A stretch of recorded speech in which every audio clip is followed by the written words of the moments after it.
My name is Kate Brown, and I'm a leader on our data and analytics team here at Wipfli. Wipfli is a top 25 national accounting and advisory firm serving the middle market organizations. We offer integrated services from tax to audit to digital strategy and analytics. As you can imagine, for our team in data and analytics, AI has been a hot topic amongst a lot of our clients. So we're thrilled to have our panelists here today to share some of their lessons learned with you all. In addition to myself, I also have Matt Sabo from our team here who will be helping to moderate the Q&A at the end of the session. He's our Director of Innovation at Wipfli and has been helping to craft our AI go-to-market strategy. So why are we here? Despite the hype around AI, many organizations are stuck in the pilot phase. This webinar is designed to help companies move from experimentation to execution with confidence. Our panel, made up of your fellow leaders, will share how they're using AI to drive efficiency, resilience, and growth. Even in today's unpredictable market, you'll hear practical strategies, real-world use cases, and lessons learned to help you scale AI strategically and responsibly. So to get started, we'll introduce our panelists. Panelists, when I call your name, if you could please just tell us more about your role and why AI is interesting to your company and the work that you do. So I'll start with Jacob Ullman, co-founder of Molten AI. Today, he'll be representing Schneider Trucking. Welcome, Jacob, and thank you for your time today. Yeah, thank you for having me. So I have a unique perspective on AI because we had the capability to move into an entrepreneurship program with Schneider and start a company that's AI native, building an AI native transportation company. So essentially, how do you identify and implement the use cases operationally to lower costs and increase their revenues? Fantastic, thank you. Our next panelist is Dr. Michael Simon Bodner. He's President and Chief Information Officer at AWC Technology, LLC. Thank you for joining us as a panelist. Well, thanks for having me. Just to get it out right off, I'm not a medical doctor. My doctorate's in theoretical relativistic astrophysics, and I'm an ex-NASA rocket scientist, probably the only one working in the construction technology industry today. But so I go way back with making technology more usable by entities across the spectrum. The company that I'm a part of is a family office that has a number of entities around construction, and the task was to take them from a homegrown organic system, legacy system, into the next stage, building a strategy and vision, which actually from the ground up is built as an information-centric AI front end. So in the end, we're going to be a technology company that does construction using AI. That's the goal. I love that. Thank you. And then our third panelist to join us today is Todd Adams. He's the CEO of Aloya Corporate Federal Credit Union. Thank you for your time today, Todd. Yeah, thank you, Kate, and thanks for letting us be here and share parts of our journey. A little perspective, I'm in my 12th year as CEO of Aloya Corporate, and we're kind of unique. Not many people have heard of us. We serve 32% of the credit unions across the United States, and we try to simplify their back office life. In that capacity, we manage billions of dollars for credit unions. Billions of dollars flow through our systems every day, and so safety and soundness is a very high priority for us. So I might have a little different perspective today as we go through the webinar on how we're adopting AI and complement it with the human element. So thanks, Kate. Great. So let's start with some questions. Michael, I'm going to send this one to you first. What are the key factors that helped you decide it was the right time to invest in AI, and how did you prepare for AI? Great question. So I came to this industry from the outside and had a lot to learn very quickly. And I've taken away the ability of my colleagues to say it's not rocket science, but we have Michael anyway, to the point where I've discovered that there really is an incredible amount of complexity in general contracting and in building big buildings and coordinating all of that stuff. Information is more than currency here. It's actually the lifeblood of the business. Everything, it's probably more important than anything else because the decisions have impact financially in time and in personnel and use. So when I saw the AI world emerging, I started to realize that we were coming to a place where we finally were going to be able to manipulate information and get to the heart of information without the limitation of having individual humans try and do it themselves and try and communicate themselves.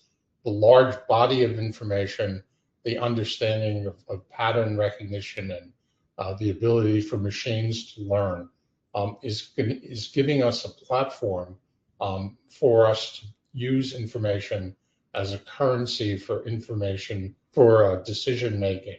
So the goal was information centric, and then the understanding that I believe that in a few years all people will use computers through an AI layer, and that applications and user interfaces and having to learn 50 clicks to get to where you want to be is going away. So I've been lucky enough to trick the people that I'm working with into letting me be a visionary and set the goal at 3 years in the future and drag them kicking and screaming into that. And we're in the midst of that transition, and I've learned a tremendous amount. Again, not rocket science, more like quantum electrodynamics. But the complexity is going to become part of the AI itself. So it's a very exciting time for us. Yeah, I love that. And when you say you have complex processes, but a lot of repeatable ones, right? And those are prime for some automation and potential AI. And I love how you touched on the importance of data as the foundation. Absolutely. Thank you, Michael. Todd, do you have thoughts? Yeah, definitely have thoughts. So in financial services, we're going through a really rapid change in payment processing, and 8 to 5 is not going to work any longer. You think about how financial institutions worked in the past. You'd write a check or send a wire, and you have a window of time that you do that. The U.S.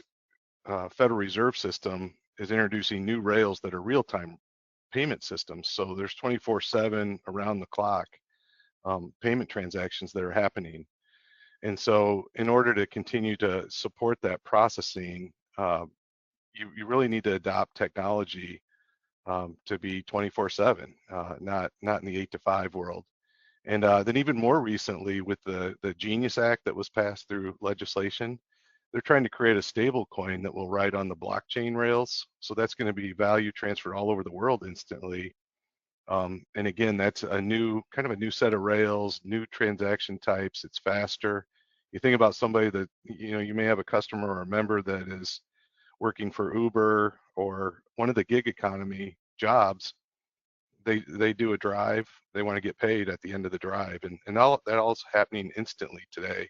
And the pace of technology is just going to accelerate that. So we operate very efficiently at Alloy, and we want to maintain that competitive advantage. And so we are looking for technology, AI, data management improvements to help us continue to support that new world that's coming at us pretty quickly. Yeah, I love that, Todd. And I think, to your point, it's less about, leveraging AI to solve a current problem, but what is the business that we need to be in the next 3 to 5 years to support the changing customer demands and market demands? Yeah, thank you. Jacob? Yeah, thank you. It's been very unique in the transportation logistics industry. The industry itself is based on the fundamental principle of serving customers or serving their drivers. So when you think about how that service is performed today with all of the technology in the vehicles, we do have this underlying capability to really recognize the patterns in the communication channels that we are communicating to customers, as well as even as basic as shipment updates to the driver or from the driver to the customer. So coupled with the initiatives that Schneider had in regards to lowering its cost to serve, so the promise of generative AI and agentic AI really is that, and we sought out to kind of operationalize that. So that's great. Would you, just a follow-up question to that, Jacob, Todd had mentioned anticipating the needs of customers, and what their new normal looks like. Some of the things that you just mentioned about how they want to communicate and kind of the insight in between the truck drivers or the companies and whatnot, is that more of like a nice to have? Is it a competitive advantage, or is it really this is the baseline and people need to get on board? No, it's become the baseline, and people will need to get on board. The reality is that any time that the driver sits in a waiting or in a queue and does not arrive at a site or leave a site on time per the scheduled appointments is loss of money, loss of revenue. So essentially what you're saying is you're impacting the driver's wages, you're impacting the company's revenue. It becomes a really big deal when you can't get certain communication messages and signals to the driver from the driver regarding the shipment that's being delivered. Yeah, thank you. And Kate, All right. I have kind of a follow-up to that, if you don't mind. So from a member experience, we definitely see a day where we're business to business. So our customers are the credit unions themselves, and 25,000 people across the U.S. that work at the credit unions. They're communicating with us every day, largely through our systems. But when the systems don't work or it's an exception, they're going to pick up the phone and call us. And we answer the phone within 4 seconds. But we picture a day where those jobs can be even a better member experience, where we recognize that phone call. The systems and our data pulls up the profile of that credit union, and then we record calls. We have to for regulatory purposes. We record the call, but today we're typing notes in after every call. It's going to be a simple use case where those notes are captured by Copilot in our case, posted right to that customer record, and it saves time. It helps improve the experience for the member too, because you'll even be able to detect, was that a positive experience for the member as the technologies were listening to the call, or did you have maybe 5% of your calls where there was an issue and they weren't happy, and did that go up to 10% next week, and why? It's just, that's kind of a use case of where we see abilities to improve the member experience in the future. Some sentiment analysis, automated. That's awesome. All right, so now we'll move on to the next panelist question. I was seeing at the beginning there, kind of the people aspect of it, and it didn't get the highest one, but still a substantial amount of, challenge around how do we ensure that we have our people along for the journey. And obviously with something like AI, there's a mix of people, process, and technology, but there's a lot of resistance to change just as for us as humans. So my next question, I'll start with, Jacob first. How are you bringing your teams along in the AI journey, especially those who might be skeptical or unsure? Yeah, so what we've done is we've created a curriculum or a program here that will bring the teams, we'll fly the teams in, we'll bring the teams here, and it's a 2-week program that we educate them on the basics of generative AI, the difference between traditional machine learning, generative AI, and agentic AI. From there, it's the individuals that we target are more of the middle management and senior leadership. So having them establish in a framework in terms of ROI, in terms of how you're going to gauge what the metrics are going to be, we kind of walk through what those available options are today, and then how do you want to move forward. And we typically identify what we've dubbed internally as pollinators, who are really pro AI, really love the ease of use, really use it, want to do their job more, improve their numbers or their throughput of the KPIs that they're being judged upon. So I think we have we have quite a nice program for that. I love that, pollinators. I'm gonna start using that instead of champions now. I like that term. Michael? Yeah, this is a great question, because I have some really deep concerns about AI and the fact that a lot of it is hype. It's come so fast and grown so quickly that most people are sitting there reading the news and looking around and saying, AI is coming, what should I do? and they don't really understand what the entire scope is.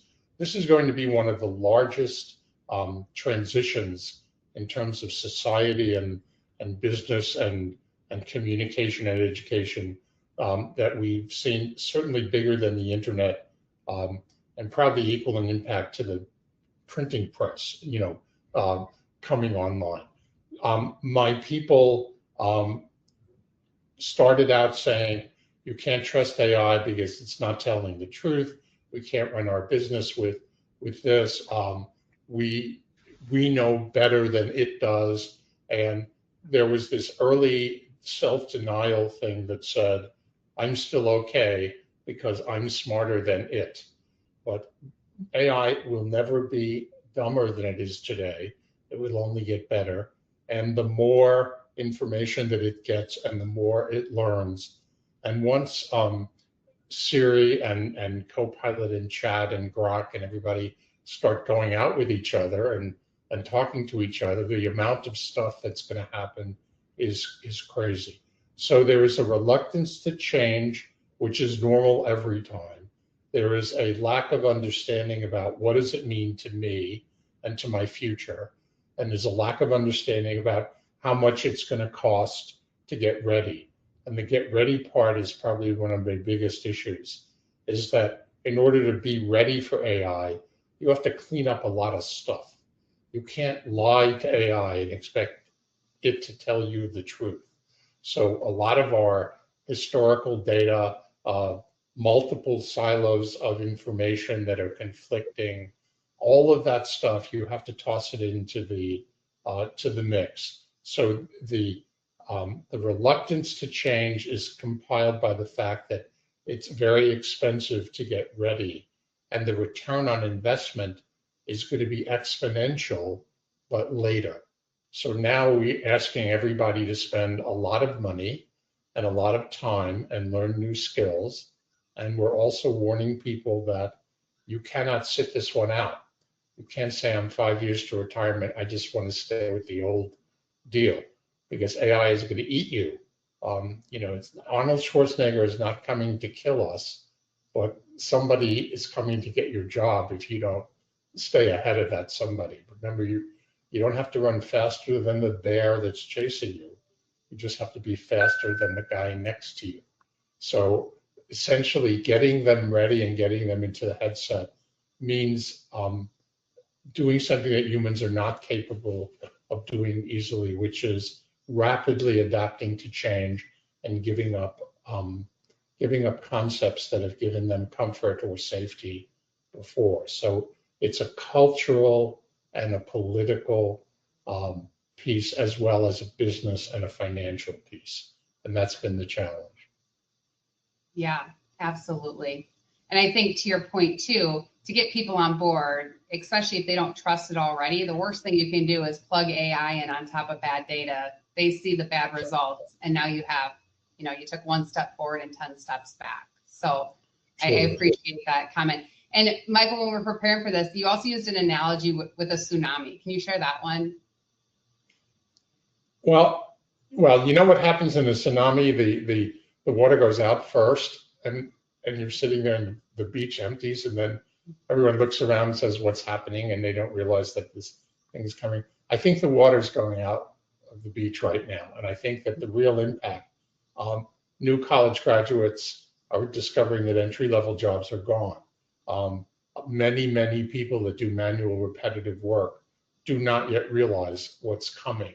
The impact on the job market, on the economy, is dramatic. And for companies to survive, they have to survive by becoming more efficient and by utilizing. The best way to come through a tsunami is to surf it, is to be on a surfboard on the top of the tsunami, not standing in front of the tsunami and saying, oh my gosh, I got to get to a high floor. That ain't gonna cut it. So that's really when the amount of change. And again, I've been in the business for a very long time. I was around when Microsoft and Apple were forming, and the change that we've seen so far is exponentially microscopic next to the change that we are going to envision in the next 2 or 3 years. And that's even without the singularity, without AI is not going to be smarter than us. It's going to be able to do smart things better than us, and you don't need to be sentient to do that. But it's going to be a remarkable time, and we have a lot as a society to do with it. Yep, absolutely. So everyone go buy your very big surfboards for the tsunami. Thanks, Michael. I'll just add there when you talked about the repetitive tasks and stuff. I work a lot with manufacturers, and they talk about the 3D tasks, which are dull, dangerous, dull, and dull. No, I said dull. There's 3D. I'll post it in the chat. But a lot of those repetitive ones, right, are what the new workforce are going to find dull. And how do we automate those pieces, that kind of thought, to ensure that we're attracting the talent that we want? Obviously, dangerous for you guys may not. Well, construction could certainly come into play there, not as much as manufacturing. But getting rid of some of those 3D tasks for the people gets them on board as well. Todd, how are you bringing your teams along in the AI journey? Yeah, and I agree with Michael that there's a lot of work that needs to be done in the short term here to prepare yourself for what I do think is going to really change how we work and communicate and operate in the future. The one disagreement is, Michael, you can have the surfboard. I'm going to get in a chopper and try to go the other way inland. So if you want to go right, I prefer to try to go the other. But no, with our organization, since I've been CEO, we have 3 strategic goals, which is to advance people and culture, member service, financial. And then we think if we have good people focused on the customer, the financial results are going to follow. And it's been a good plan for 12 years. And so what we're looking at is we look at AI and data as a tool that's going to help us empower all 3 of those legs of our plan. I mentioned that call center one. I had another story where, well, let me kind of talk about what we've done to prepare ourselves. Is we did a lot of work. We're a Microsoft shop, so before we just got subscriptions to Copilot, a year ago for everybody, we said, hey, let's check ourselves a little bit. Safety and soundness is really important. So we did quite a bit of analysis. Our systems, is our data, are we ready for everyone to use Copilot? And we found, no, there's some improvements that we need to make. And so that's what we're doing this year is we're making some infrastructure improvements. We're updating our data infrastructure so that the AI tools can ride on a better platform in the future. That's really important to us. Now, what we didn't want to do is completely slow down. So we formed a small group of our 220 employees. We had 15, and I was one of them that we did give Copilot license to some long tenured, trusted team members that really wanted to embrace AI. They were clamoring, I need this tool. And so we've let them kind of run loose all year and report back. Are they able to get into files they shouldn't by querying and AI, the Copilot?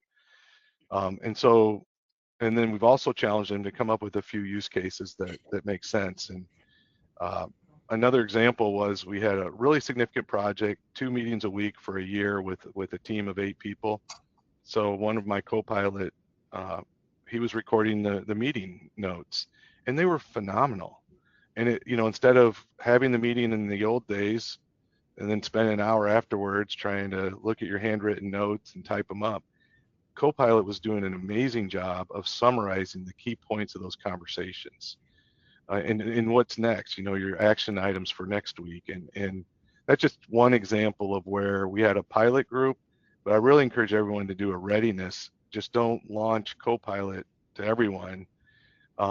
Make sure your systems, make sure your data is protected the way you want it to be protected before you go in. So we've done a lot of work this year to kind of prepare ourselves, and then next year we will. 220 people are going to have Copilot next year, and we're going to challenge them as part of our plan.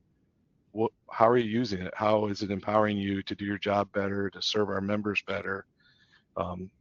As kind of the direction we're headed right now.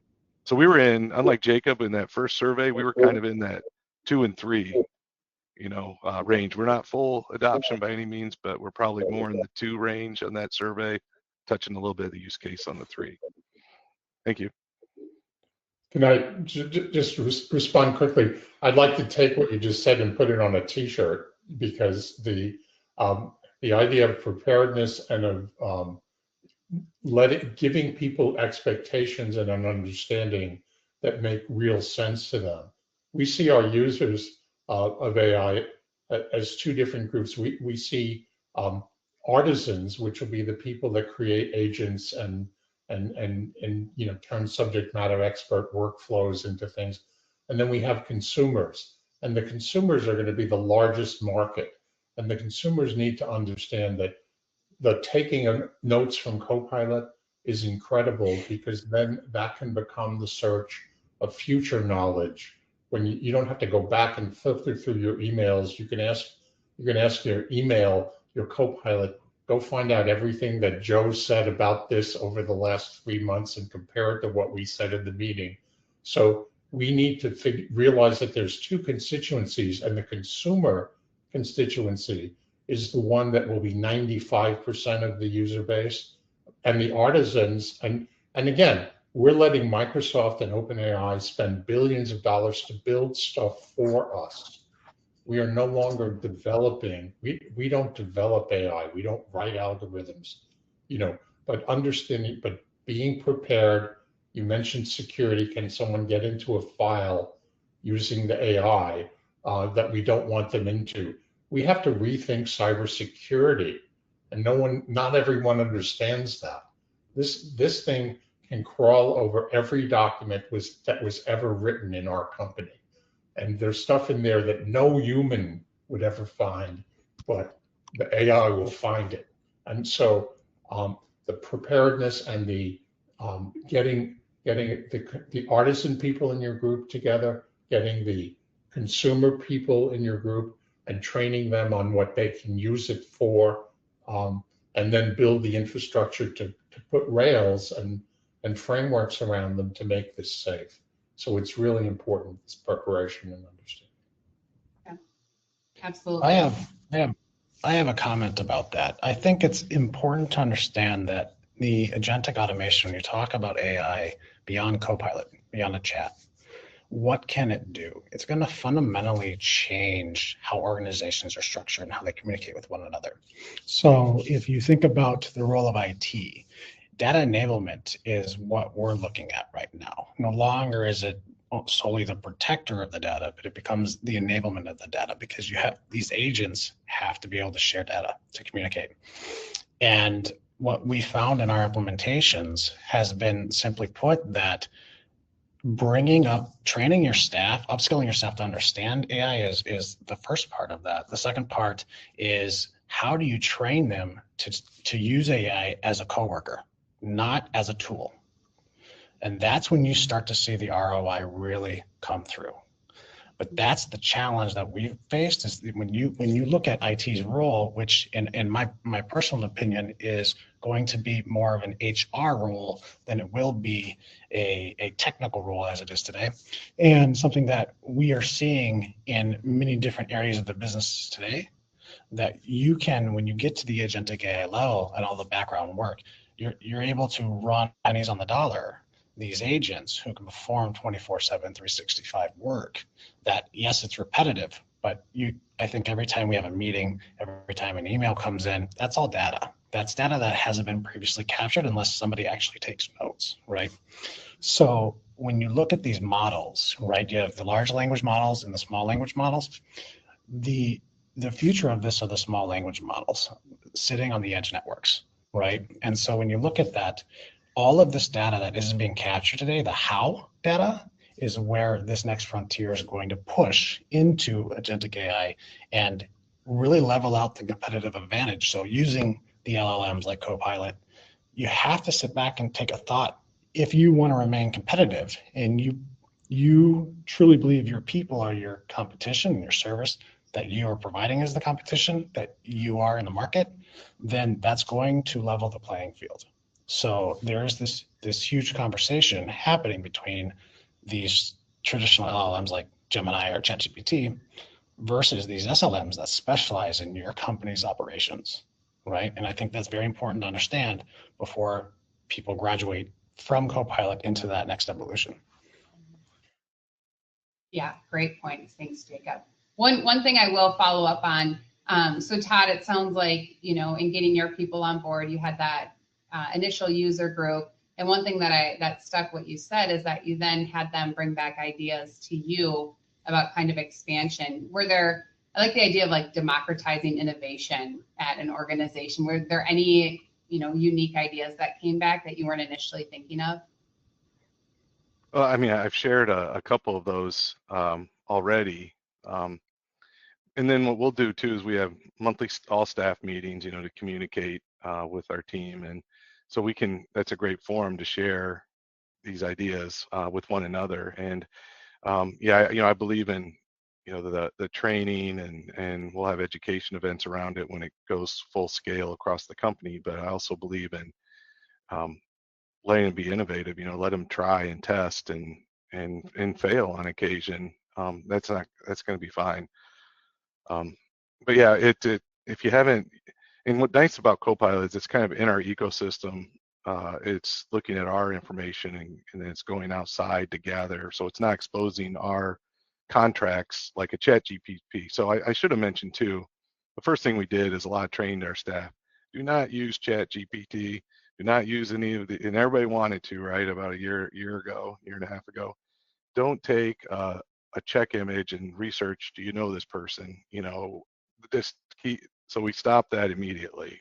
Everything, don't use any of those. And I'm sure people did on their personal computers to learn and grow, but that was an important aspect for us too. So a lot of training up front about what we had to, given our safety and soundness, a lot of education around what you really shouldn't be doing, especially with company data.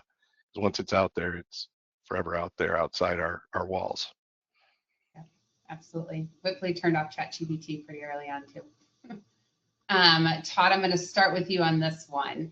Can you share a specific example of how AI has helped your organization improve efficiency or reduce costs? It's almost like we anticipated that was going to be the leading answer. Well, yeah, and I guess I probably I've already given a couple of those examples, and I would have answered that differently. We haven't even really talked about ROI at this point. We think this is a tool that, in order for us to stay in a leadership position in our industry, that we're going to need to embrace it. We're going to need to see how data management and AI is going to help, even advance further our people and our culture and be a company that employees want to work for. And how can we improve the member experience? And that's always been our philosophy, is if we have, great people focusing on the customer, financial performance will follow. And for us, that probably would have been improving the member experience. And then probably for us in a highly regulated industry, I would have definitely hit that risk management and compliance, because that's where we do see a really great opportunity to, I mentioned, a better data warehouse, AI working 24/7 around the clock, looking at transaction flows that are happening and starting to make connections that, today can be manual. And so we do see a lot of opportunity to help improve jobs that, where you're having to maybe look into 3 or 4 systems to research. That's not going to be the case in the future. All that information will be together. It's going to make that job a better job to work in and explore. I mentioned the notes, right out of the gate, the notes and the record keeping is outstanding. Since we are a Microsoft shop, our CRM is a Microsoft product, and I ran a few tests against that, and it's amazing. You have all these databases and tabs of information. You got Copilot sitting on the right. You just say, what do I need to know about this credit union today? And it goes and searches all over the place, every record we have, and brings a little summary for you. So say you get a call and, hey, I want to be up to speed. What sales leads are in process, or how many calls and what have been the type of calls that have come in, or do they have an event coming up, or has there been a change in leadership? it's amazing. Instead of before going into a bunch of different tabs and taking notes on a piece of paper, Copilot is right there. And so it makes the job better and more efficient and more meaningful than when you have your conversations. Those are just a couple examples, and in addition to the other ones I shared earlier. Yeah, I love that. Even using, the CRM to say, who do I need to follow up with, right? Who have I reached out to that hasn't responded yet, and being able to do all of that legwork for you and research and say, here's the people to contact.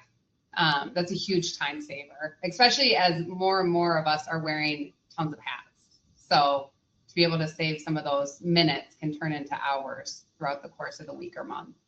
And these are just initial use cases, that you're kind of blown away when you see what it can do, and you start thinking about what it will do 2 or 3 years from now. It's pretty amazing to have that experience. Yeah, and that's low hanging fruit. Like Michael had shared, these software publishers are investing in this, right? You're getting it out of the box with these packaged solutions. Let's try to, see how much we can get out of those before we have to jump into implementing anything ourselves or custom. Absolutely. I want to add a small Microsoft commercial here.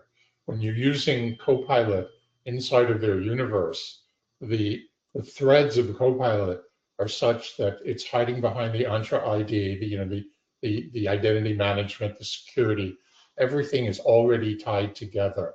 So you have, we chose, the lakehouse that we chose was Fabric, Microsoft Fabric, because it was already a part of the family. Dynamics CRM is already part of the family. Just as you said, Todd, the CRM itself is multiplied exponentially by the ability to connect to email, to documents, to spreadsheets, and everything that you have.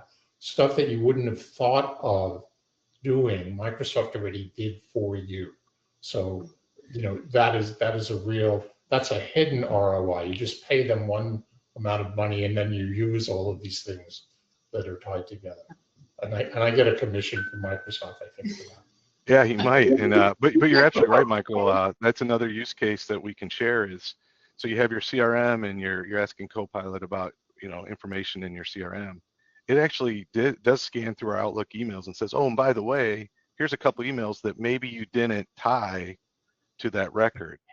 Exactly. It's tying it all together. It's pretty astounding. And this is just like you said, early stages.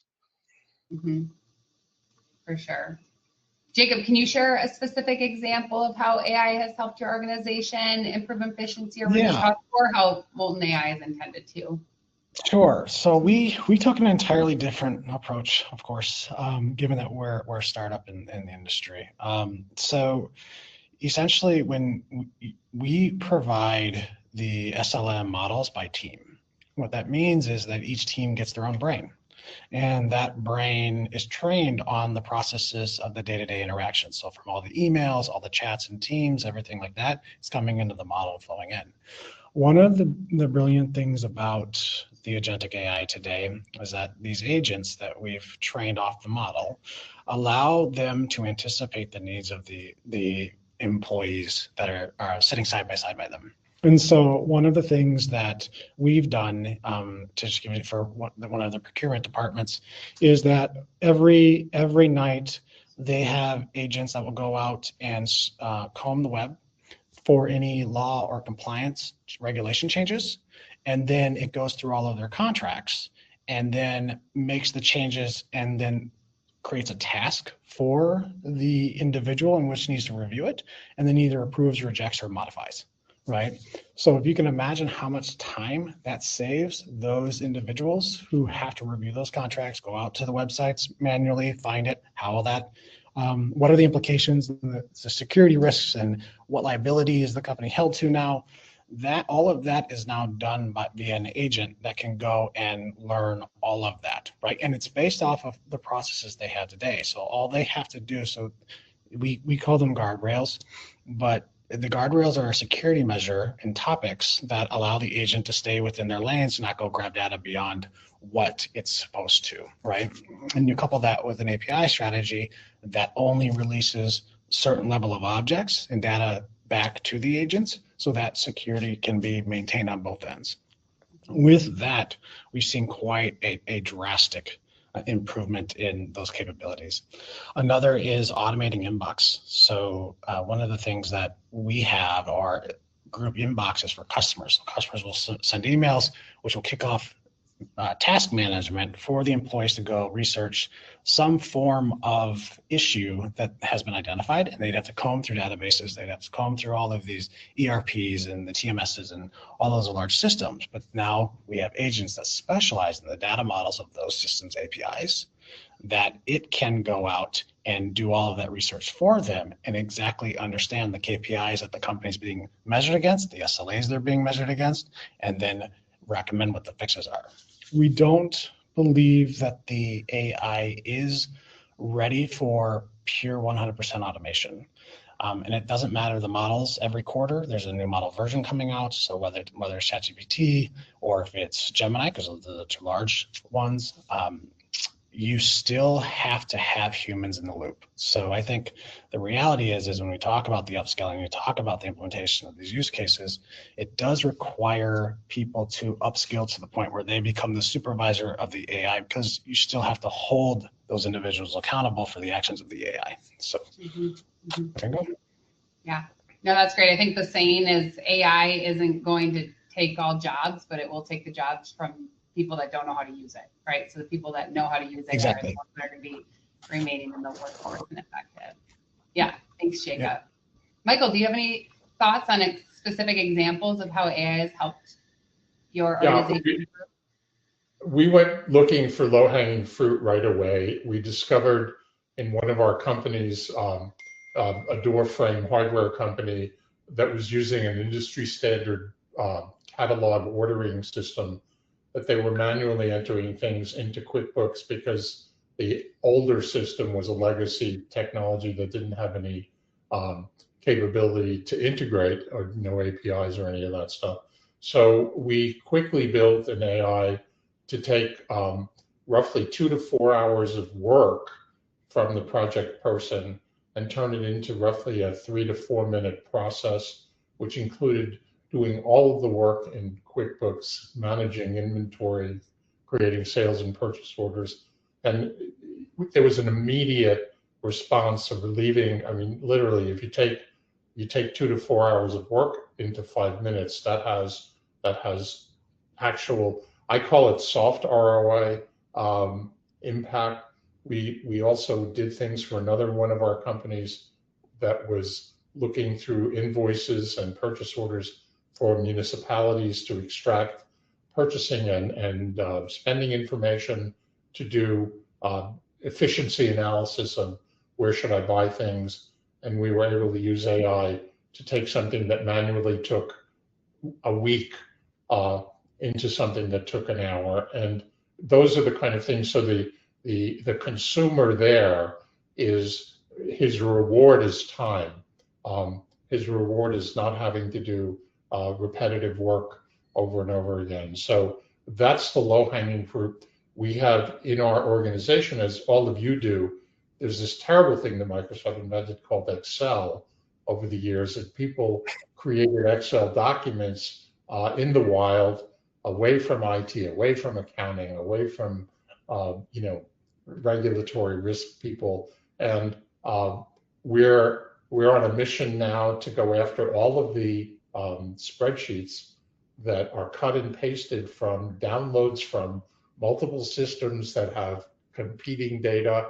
And we're looking, so our next is not so low-hanging fruit. We've done one of those spreadsheets for the business development people, in which we took 20 years of data and freshened it from the actual ERPs and data that we had. And people are suddenly realizing they have much more touch to make a decision. They have more meat behind them, and that the conflicting information that was puzzling them now is being resolved before it gets to them. So I think that every one of us will find low-hanging fruit on repetitive stuff. Again, Todd talked about cleaning up the data, making people understand what the new processes are. But that is where the early wins are coming. I love that. There's really a theme of, and the third D is dirty. So it's dull, dirty, and dangerous. It came to me. But a lot of themes around what is repetitive work? What is the dull work? What is the like research type things, note taking?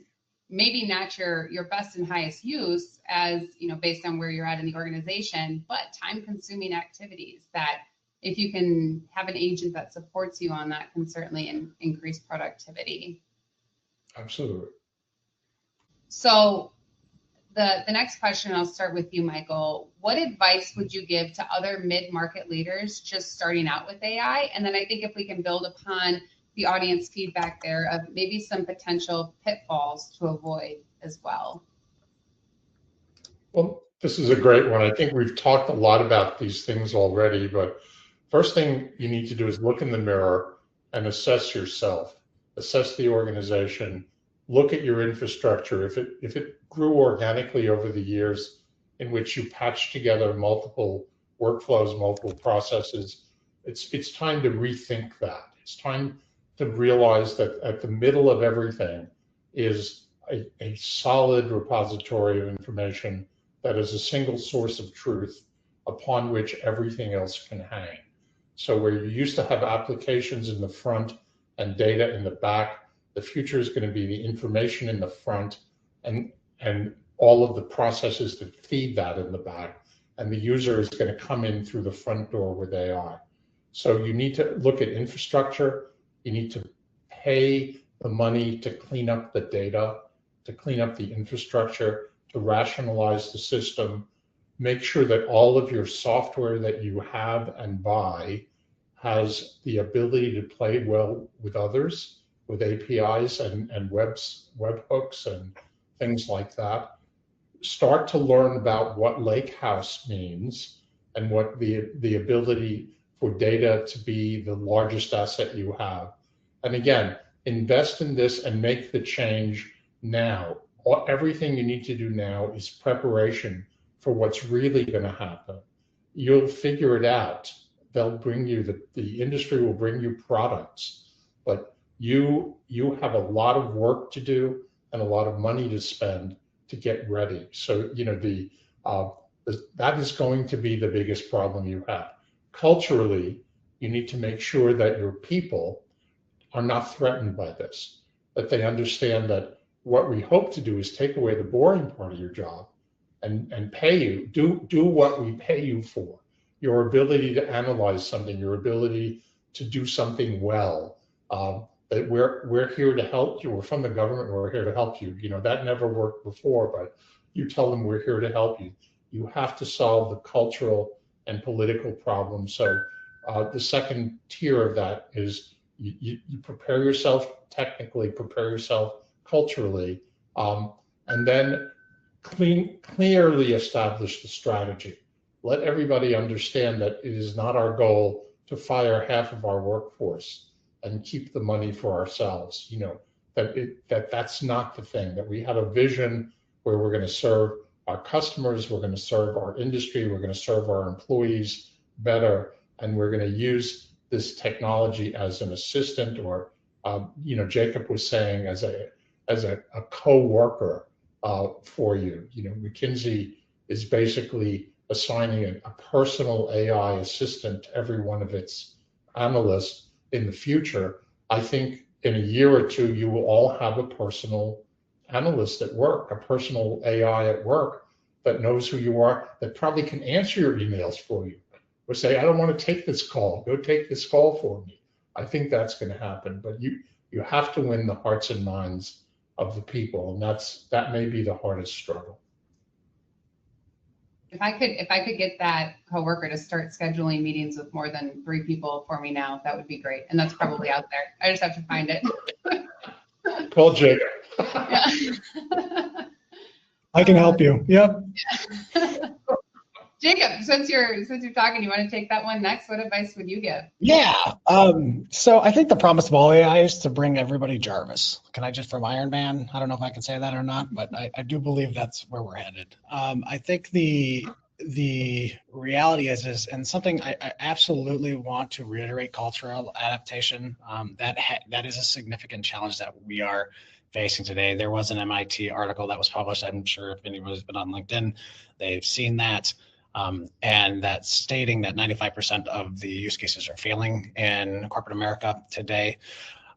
But it has nothing to do with the technology itself. It is about the approach and implementation. So one of the key things there is that cultural adaptation and I've seen that personally hand in hand. I do run into that occasionally every day.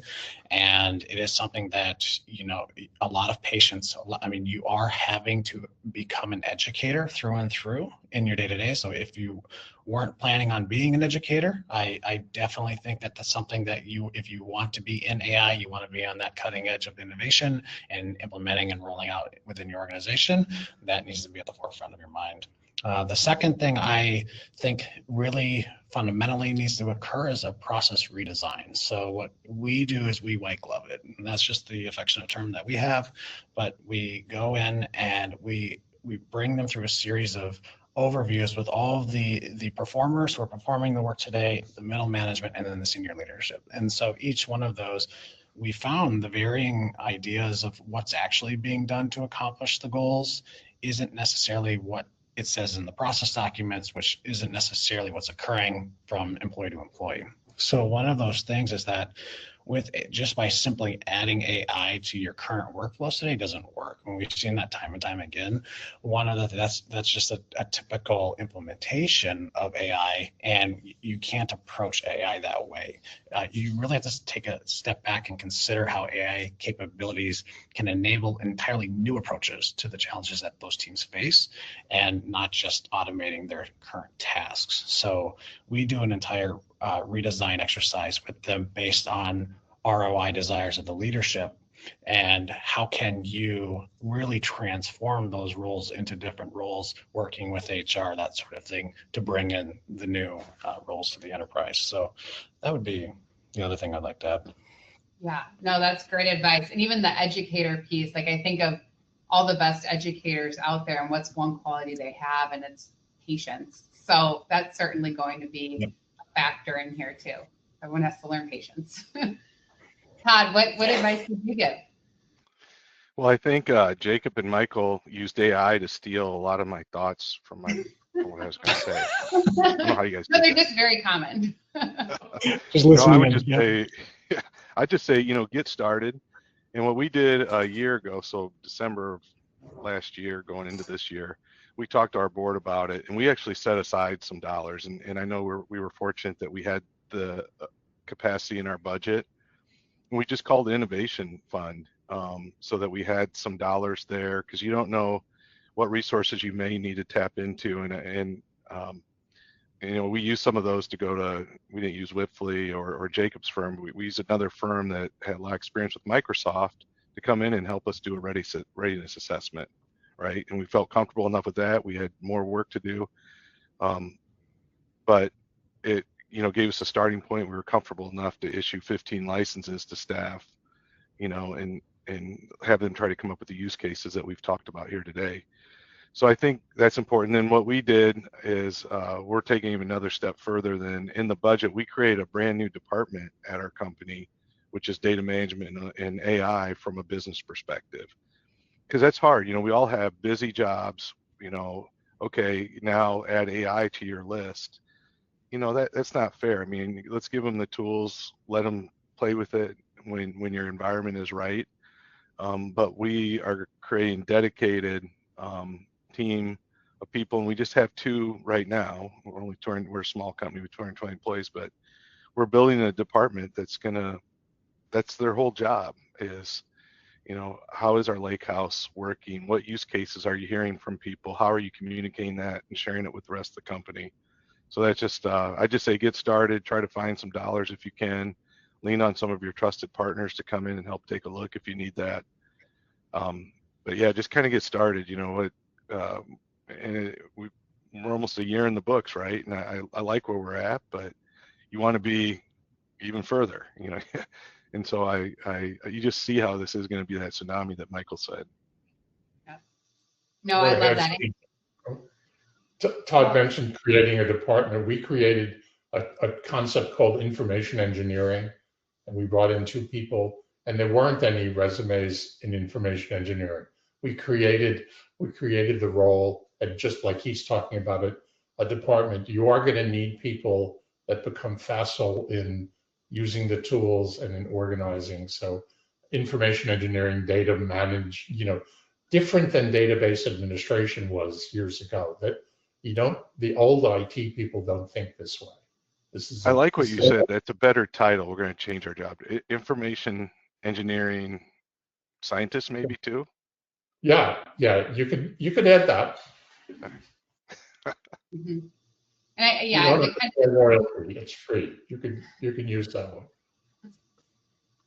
You touched on, what you know, right? And you have an existing workforce today that can start dabbling, or you bring in people that have done it before, can at least lay the blueprint to create some standardization for the team. Yes, Matt?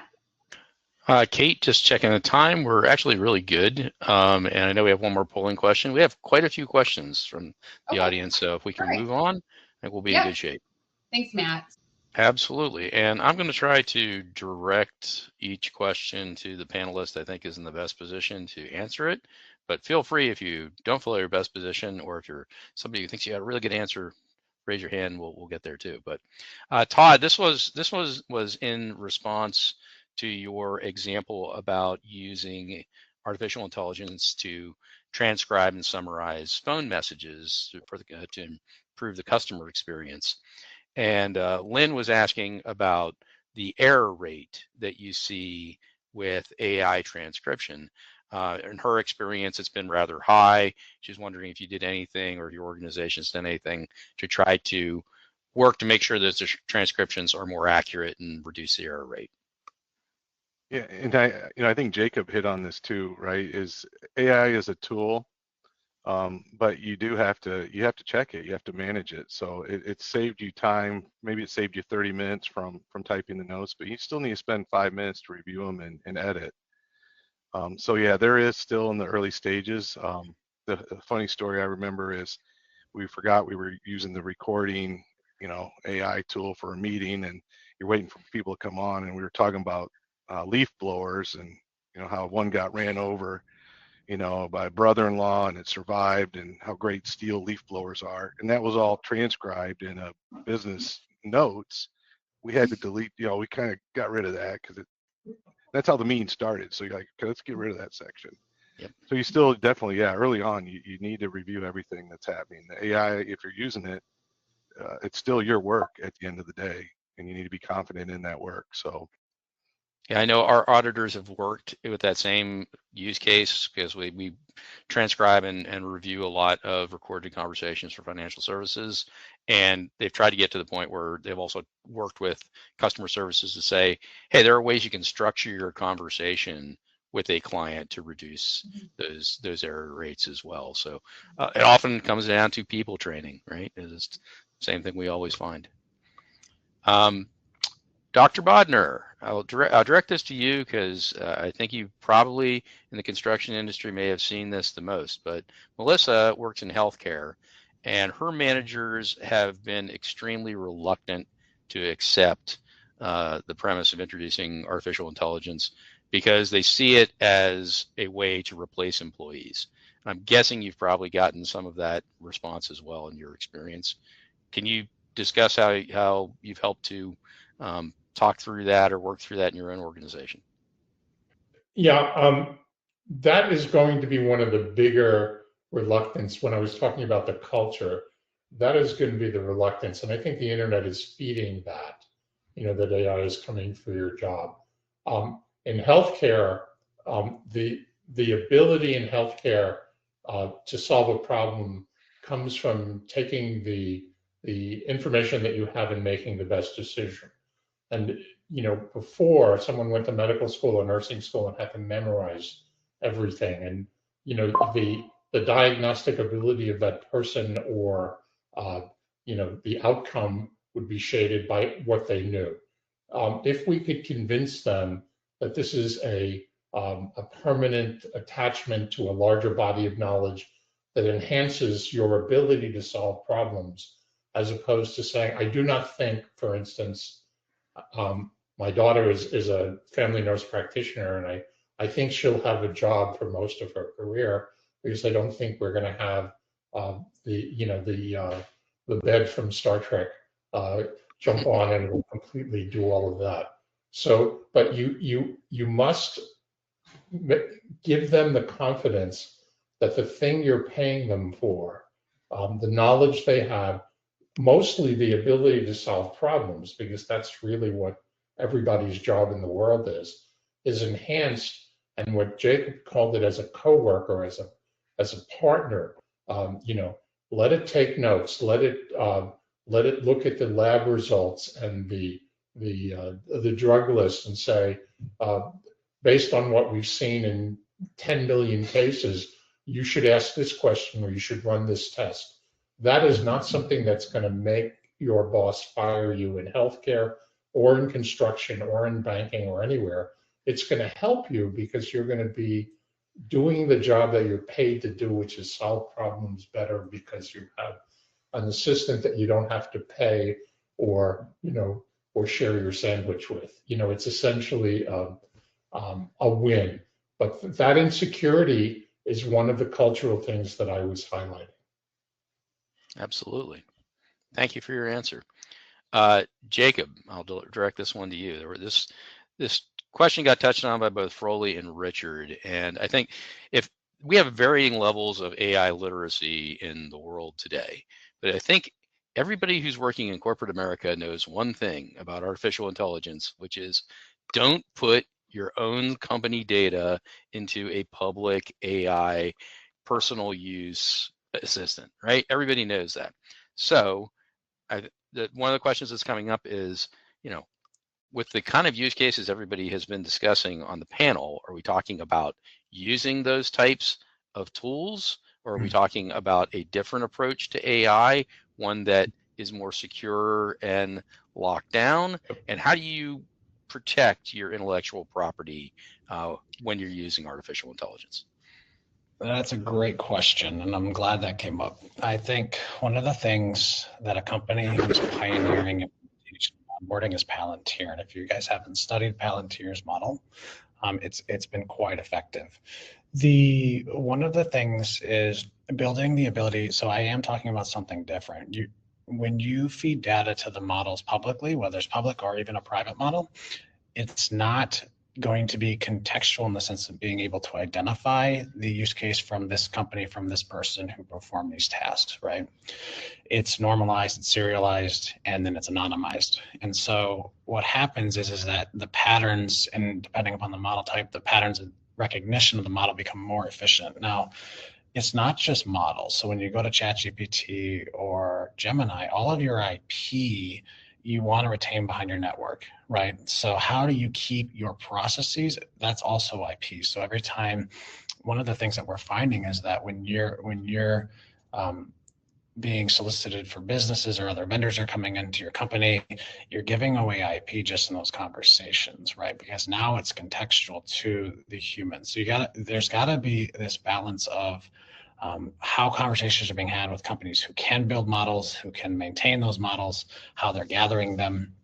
And then how do you, if you want to, I would never recommend going out and using a public model, but how do you structure those models? Because agents are an entirely different conversation. So the models are one thing and they're the brains, but the agents also have something called memories and different layers of memories that they can retain based off of examples and use cases and workflows. So that's all contextual to how you set up those agents in those workspaces or those teams that you have, or the organization itself, and it should be governed by just SSO in general, right? So whoever your implementation provider is, whether it's Microsoft or Google, whoever, that you should maintain. However, you guys are maintaining those data objects at the data object layer, the security, the roles, those should all pass through to those models, to those agents, so that they are treated just like an employee. Thank you. First of all, thank you for the questions. Those are great questions and those are great answers. We have more, but honestly, we're at time. Forrester, I'm turning it back to you. I can wrap it up here, Matt. So thank you, Jacob, Todd, Michael, truly appreciate your participation today. Fantastic insights to share with our audience. So thank you again. Just a quick reminder, our second webinar session as we continue the uncertainty webinar series will be on Cyber Ready and Risk Smart, taking place on October 16th. So please scan the QR code on the screen to register. And then for those of you who have met the requirements for CPE, your certificates will be emailed from trainings@wipfli.com within the next 14 days. Thank you all so much again for attending. Hope you have a wonderful rest of your day. Thank you.